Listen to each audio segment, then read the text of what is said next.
Do you guys notice anything about my brother that might seem odd?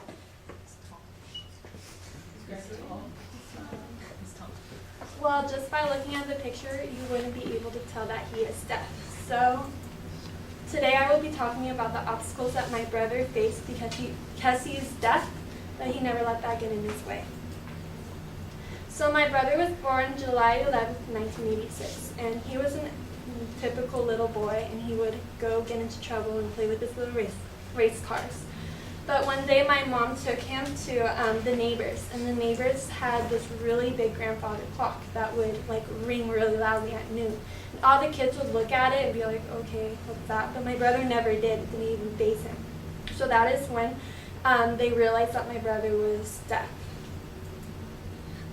By looking at the pie graph, you can tell that most people lose their hearing by being around loud noises all the time.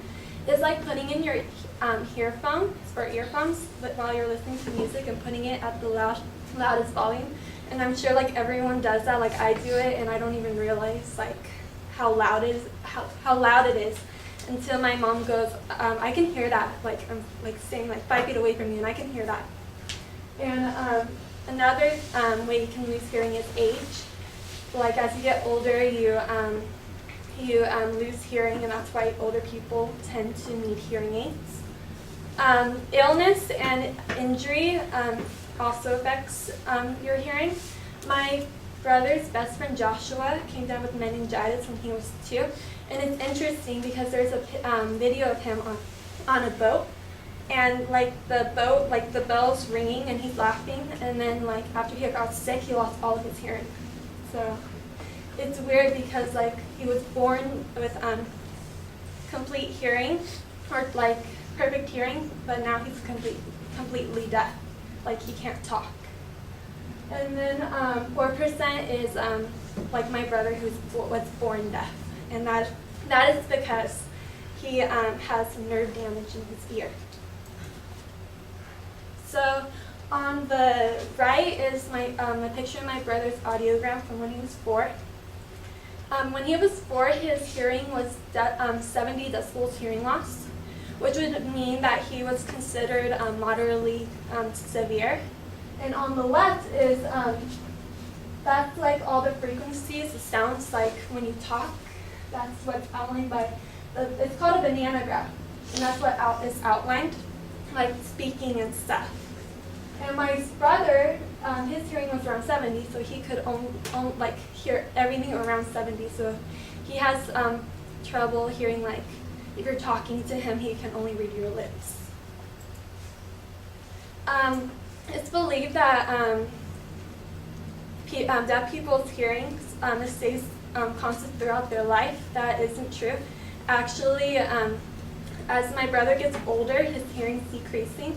So there's an audiogram from when he was 4 and an audiogram from when he was 17. And when he was 4, it was around 70. And when he was 17, it's like off the graph. It's like in the hundreds. So he was considered profoundly deaf, which is like a step above being completely deaf. So one day he'll probably be completely deaf.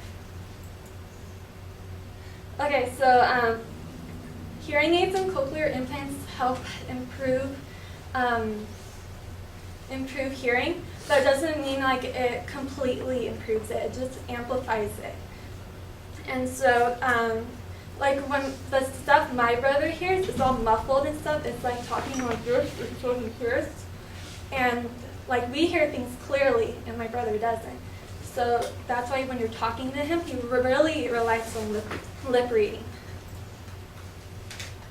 Sign language is commonly associated with deafness. I'm sure when I said that, most of you automatically thought of sign language. My brother knows sign language, but he didn't actually learn it until he was in college. When he was little, he went to speech, and he learned like how to pronounce things. Like the teacher would like talk to him, and he would have to like repeat what she was saying and how like she would say things and how her lips would move. My brother went in preschool went to an all-deaf school, or hard of hearing, and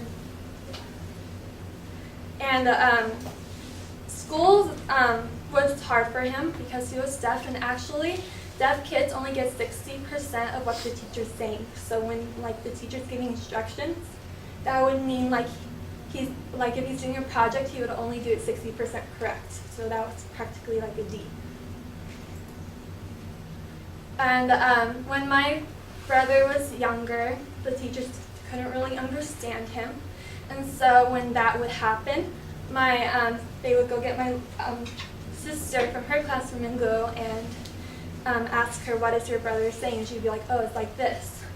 And actually that was really good for my brother because that gave him someone to like rely on and like talk to, because she understood him better than anyone else. Like my parents sometimes would go get Heather and be like, what is Alex trying to say? And so she would just kind of be like his translator. And also when he was younger, you know, like being deaf, like people would be like, oh, you're different, you're not like us, which isn't true. But when that would happen, she would like stand up for him. Like one time on the bus, this kid was making fun of Alex, and she got mad and grabbed her backpack and shoved him against the bus, and so she got in trouble for that. And my brother's a big inspiration because he proves that you can do anything you set your heart to. Even though he's deaf, he never let that get in his way. He, as you can see, graduated from college, and he has a good job as an engineer, and he's happy, and that's all that really matters. Thank you.